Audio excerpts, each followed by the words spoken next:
देखिए, म्यूज़िक तो आर्टिस्ट की आत्मा और परमात्मा का मिलन होता है, और आप म्यूज़िक से जुड़ गए तो ये मान के चलना आप भगवान से जुड़ गए। और दूसरा, हेल्थ में खुश रहने के लिए संगीत से अगर इंसान जुड़ जाए तो कई बीमारियां ख़त्म हो जाती हैं। ये मैं उसका प्रत्यक्ष उदाहरण हूँ। मेरे को डायबिटीज़ थी, ब्लड प्रेशर था, लेकिन पिछले 5-7 साल से मेरे को मालूम ही नहीं है कि डायबिटीज़ मेरे को कब हुई और कब चली गई, ब्लड प्रेशर कब हुआ और कब चला गया। तो एक लंबे वक्त के बाद जो आज आपने स्टेज पे जो आपका परफॉर्मेंस था, नहीं, 2-2.5 साल तो कोरोना ने ले लिए, ये सबके लिए, पूरा वर्ल्ड इससे प्रताड़ित रहा, हम भी प्रताड़ित रहे। आप निकलना चाहो तो निकल नहीं पा सकते थे, आप शो करना चाहो तो परमिशन नहीं थी। आज सरकार ने शो करने की परमिशन दी, हमने। तो कितनी खुशी हो रही है आज जो पब्लिक के सामने आपका परफॉर्मेंस, और लोग काफ़ी खुश भी नजर आ रहे थे। मेरे शो तो वैसे होते ही रहते हैं। मैं आपके बताता हूँ कि मैं किसी भी शो में किसी भी व्यक्ति से पैसे नहीं लेता हूँ, और ना होटलिंग लेता हूँ, ना व्हीकल लेता हूँ, ना आने जाने की फ़्लाइट की टिकट लेता हूँ। ये मेरा शौकिया काम है, मैं शौक़ पूरा कर रहा हूँ, इसी में मेरे को खुशी मिलती है, इसी में मेरे को बहुत मज़ा आता है। तो आपने कहा कि जो गाना है उससे काफ़ी, जैसे आपने बताया कि आपको कुछ प्रॉब्लम सी, बीमारी की दूर हो गई, तो गाने को किस तरह आप देखते हैं और क्या लगता है हर किसी के अंदर सीधा सही गाना सीधा मेडिसिन है, और इस मेडिसिन का अच्छे गुरु से अगर सीखते हो आप, अच्छा गुरु ही शिक्षा देता है। मेरे गुरु ये हैं भवदीप जी जयपुर वाला, आइए भैया अब इधर आ जाओ। ये हेमंत भाई साहब, हेमंत गंगानी जी, जो कि मेरे को संगीत की डे 1 से शिक्षा दिए हैं। हमारे भाई साहब हैं, ये भी संगीत में बरसों से जुड़े हुए हैं, और संगीत में खुश रहती दुनिया ही है, लेकिन इसका वही जान सकता है जिसको सच्चा गुरु मिले, ईमानदार गुरु मिले, और जो सुर राग ताल ढंग से सिखा सके तो ही ये मेडिसिन का काम करती है। नहीं तो माशाअल्लाह मेरे को मालूम नहीं है, क्योंकि मेरे को तो सच्चा गुरु मिला है, मैं सीखा हूँ। गलत का क्या हो सकता है ये तो सोच सकते हैं, मेरे गुरुजी बता सकते हैं, लेकिन मेरे को इतना मालूम है कि मेरे को सच्चा गुरु, अच्छे गुरु हेमंत भैया भी मेरे को सिखाते हैं, भवदीप जयपुर वाला साहब भी सिखाते हैं, भाई साहब भी संगीत से बरसों के साथ जुड़े हुए हैं, नितिन शंकर नाम है इनका, ये भी बड़े बड़े ग्रुपों के साथ जुड़े हुए हैं, बड़े बड़े शो करते हैं। ये हमारी खुशनसीबी है। किशोर जी, ऐसा कौन सा एक गाना होगा जो आपके दिल के काफ़ी करीब होगा, आप कहीं भी स्टेज पर जाते हैं आपको लगता है उस गाने के बिना कहीं ना कहीं शो अधूरा रह गया? ऐसा है, हर पड़ाव में कोई ना कोई सपोर्टर होता है। तो मेरे एक दोस्त हैं, दोस्त ने मेरे को बहुत सपोर्ट किया, तो मैं हर स्टेज शो में बने चाहे दुश्मन ज़माना हमारा, सलामत रहे दोस्ताना हमारा, ये मेरे को दिल को छूता है। रोज़ कभी 1-2 बार तो गुनगुना लेता ही हूँ, क्योंकि दोस्ती ही है जिन्होंने अपने को आगे बढ़ाया है और हम आगे बढ़े। किशोर जी, आप इतने बड़े टाइकून है बिजनेस के, संगीत के लिए आप समय कैसे निकाल लेते हो? जो इंदौर में आपका स्टूडियो है, और दूसरी बात कि जो आपके प्रेरणा स्रोत हैं पद्म भूषण उस्ताद गुलाम अली साहब, भवदीप जी, आपने सबसे इनसे सीखा, तो ये सीखने के लिए जो समय, रियाज भी करना, सीखना भी, प्रस्तुति भी, कितनी चुनौती आपकी? काम चोरी करो तो समय नहीं होता है, काम में ईमानदारी से करते रहो तो सब कुछ समय निकलेगा। आज संगीत के लिए भी निकलेगा, फैमिली के लिए भी निकलेगा, व्यापार व्यवसाय के लिए भी निकलेगा। कोई भी जो कामचोर होता है ना, उससे पूछो कैसे हो, क्या चल रहा है, बोले बहुत बिजी हो, ये कामचोरी की निशानी है। और सही व्यक्ति कि हाँ भाई साहब टाइम निकालते, और निकालना ही चाहिए। संगीत में समय निकालोगे तो ही तो हेल्दी रहोगे। हेल्दी, अगर आपकी हेल्थ ही नहीं है तो फिर बचा क्या जीवन के अंदर, सब पैसा बेकार है। अच्छा, आपके एल्बम भी आ रहे हैं? हाँ, एक एल्बम आ रहा है 6 गानों का, जल्दी। नहीं, उसमें अलग अलग ट्रैक पे प्यार के गीत है, सूफी है, अलग अलग पंजाबी है, एक आध गाना बिहारी है। इस तरीके से अलग अलग 6 गाने 6 जल्दी हम 1-2 महीने के अंदर वो एल्बम लॉन्च कर देंगे। जी, आपकी जो संगीत की शिक्षा किशोर जी को किस तरह से, थोड़ा आप इनके बारे में बताएं।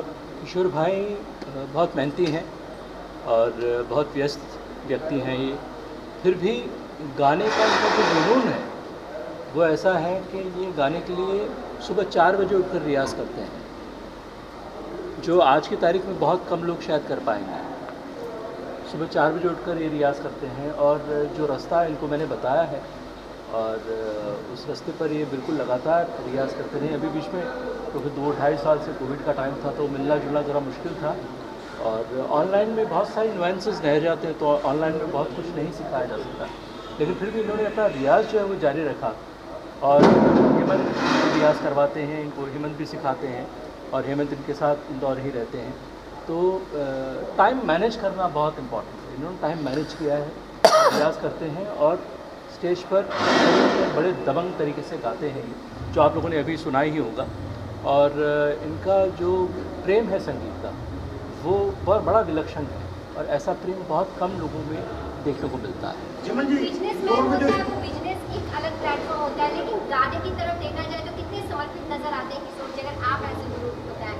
मैं ऐसा कहूँगा कि ये शायद अब अपने बिजनेस की तरफ बिल्कुल भी समर्पित नहीं है, अब ये पूरी तरह से गाने पर ही समर्पित है और गाने को ही अपना पूरा समय देते हैं और ये यानी अपना भूख प्यास सब कुछ भूल जाते हैं रियाज के पीछे।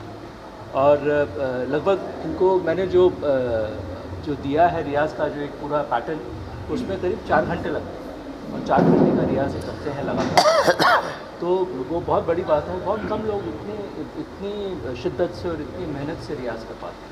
हेमंत जी, इंदौर में जो स्टूडियो है जी, रोज 10 गाने रिकॉर्ड होते हैं और उसका दूसरे दिन वीडियो बनता है जी, की बात का होती है और नई जो स्थापित गायिका है, तो वो किस तरह से रोज 10 गाने की रिकॉर्डिंग और वीडियो बनना? उनका ट्रैक हम रोज़ बनाते हैं और ये पूरा टाइम देते हैं और नई नई सिंगर आती हैं, हमारे बॉम्बे से आते हैं, दिल्ली से आते हैं, हर शहर से आते हैं और हर गाना रोज़ एक गाना हम रिलीज़ करते हैं। और किशोर भाई पिछले 5 सालों से लॉकडाउन में भी रिलीज़ किया गाना, तो ऐसा कभी एक ब्रेक भी नहीं हुआ है। इतने संगीत प्रेमी हैं और सबको चाहने वाले हैं संगीत को, और इन्हीं की मेहनत है। हम तो इनको एक सपोर्ट करते हैं और बिज़नेस के साथ साथ ये पूरा ध्यान संगीत में भी देते हैं। और ऐसा कोई भी दिन नहीं है जब ये रियाज नहीं करते और ऐसा कभी दिन आया नहीं कि वो गाना रिलीज़ नहीं हुआ। ये तो मैं इंदौर में आया था इनसे मिलने के लिए, एक बार इन्होंने इनवाइट किया था, बहुत ही अच्छा वार्म वेलकम किया इन्होंने और हम लोग को बहुत अच्छे दर्शन भी हुए भगवान के वहाँ पर। और अभी आज मैं इनका प्रोग्राम देखने के लिए आया हूँ और मैंने अभी 2 ही गाने सुने। आपको सच बताऊँ कि कुछ लोग हैं कि अच्छा गाते हैं, लेकिन किशोर भाई में मुझे ऐसा लगा कि वो अच्छा तो ठीक है लेकिन वो सच्चा गाते हैं, वो जो गाते हैं वो दिल से गाते हैं। ये आपके ऊपर है कि आप उसको किस तरह से लें। वो दिल से गाते हैं और म्यूज़िक की तरह, मतलब म्यूज़िक की तरफ उनका जो पैशन है वो देख के मैं उनको सैल्यूट करता हूँ कि वहाँ से इतने दूर से यहाँ बॉम्बे आके इतने लोगों को एंटरटेन करना, इतने लोगों को, मतलब ये म्यूजिशियंस के लिए, हमारे सिंगर्स के लिए एक बोलते हैं ना, एक अन्नदाता का काम कर रहे हो। वाह वाह। आप क्या कहना चाहेंगे? आपने बहुत सारे लोगों को म्यूजिक सिखाने के लिए, जब किशोर जी आपके सामने होते हैं, किस तरह उनको देखते हैं और किस तरह का एक्सपीरियंस उनके साथ होता है और किस तरह से वो गीत की तरफ फोकस करते हैं? ये सुबह हम लोग उनके पास जाते हैं, बुलाते हैं, वहाँ पे ये रियाज करते हैं, फिर गाने का हम उनके साथ बैठते हैं, फिर आज गाना ये रिलीज़ हो रहा है, आज ये रिलीज़ करते हैं। वहाँ के म्यूजिशियन हैं तो हमारे साथ ही रहते हैं पिछले 5 सालों से और हर गाना एक हम रिलीज़ करते हैं। और इनका पैशन तो इतना है कि ये हमेशा गाने में ही रहते हैं और साथ साथ बिजनेस भी संभालते हैं और टाइम देना इनसे सीखना चाहिए, तो म्यूज़िक को कैसे टाइम देते हैं।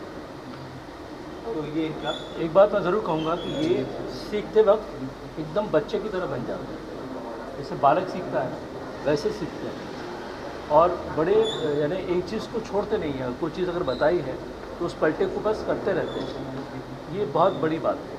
और वही चीज़ है, इस वजह से ये आज यहाँ इस मकाम पर पहुँचे, स्टेज पर इतनी देर तक 4 घंटे लगातार गा सकते हैं। तो किशोर जी, आप समय के हिसाब से कितना बदलाव देख रहे हैं इस गाने की तरफ, संगीत की तरफ? क्या लगता है कितने सारा बदलाव है और क्या कुछ नयापन देखने को मिलता है? देखिए, साधना पूजा करते जाओ, फल की चिंता नहीं करना चाहिए। और जिसने फल की चिंता करी वो आगे बढ़ नहीं सकता।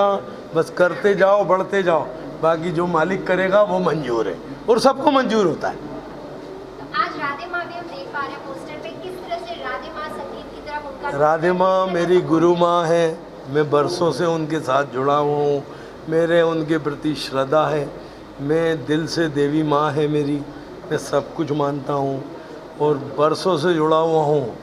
जब भी कोई सुख दुख होता है एक बार पूछ लेता हूँ, मेरा सुख दुख अपने आप दूर हो जाता है, ये मेरा मानना है। एक लाइन चाहूंगी कि अगर आप गुनगुना दें मीडिया के सामने कोई भी आपका एक गाना आपके गुरु के साथ। हाँ, का करूं सजनी आए न बालम,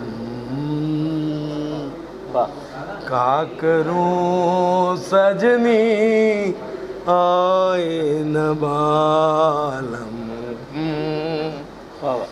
खोज रही है पिया परदेसी अखियाँ, खोज रही है पिया परदेसी अखियाँ आए न बालम।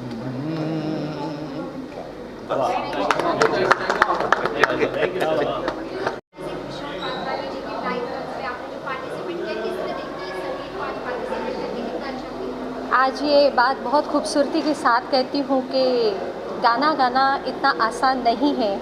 एज ए बिज़नेस मैन होने के बाद भी उन्होंने अपने लिए अपने आर्ट को साथ में ज़िंदा रखा है, और वो आर्ट ज़िंदा रखना है ये अपने आप में खूबी है, क्योंकि उनके पास 2 मिनट का टाइम नहीं होता, लेकिन फिर भी उन्होंने आर्ट ज़िंदा रखते हुए बहुत सारे आर्टिस्टों की रोज़गारी बनाई है। आज कोरोना के बाद लोगों के पास काम नहीं है, सो मुझे इतना अच्छा लगा कि उन्होंने अपने साथ साथ लोगों का भी मान रखा है और लोगों को रोज़गारी देने का ये काम शुरू कर दिया है। इस शो के बाद उनके काफ़ी सारे शोज़ होने वाले हैं। Thank you very much. Thank you. Kishore Wadhwani ji जो है इतने अच्छे सोशल वर्कर है और संगीत की बहुत प्रेमी है वो, और जितने भी संगीत गायन वादन में जितने लोग हैं सबको बहुत प्यार करते हैं, और ये संगीत की पुजारी आप बोल सकते हैं, और इज़ वेरी ग्रेट बिजनेसमैन। और मैं बहुत थैंकफुल हूँ कि मैं इस प्रोग्राम का एक पार्ट बनी हूँ। So thank you Kishore ji and पूरी टीम, सबको बहुत बहुत बधाई। रानी जी, कोई एक लाइन अगर आप गुनगुना दें।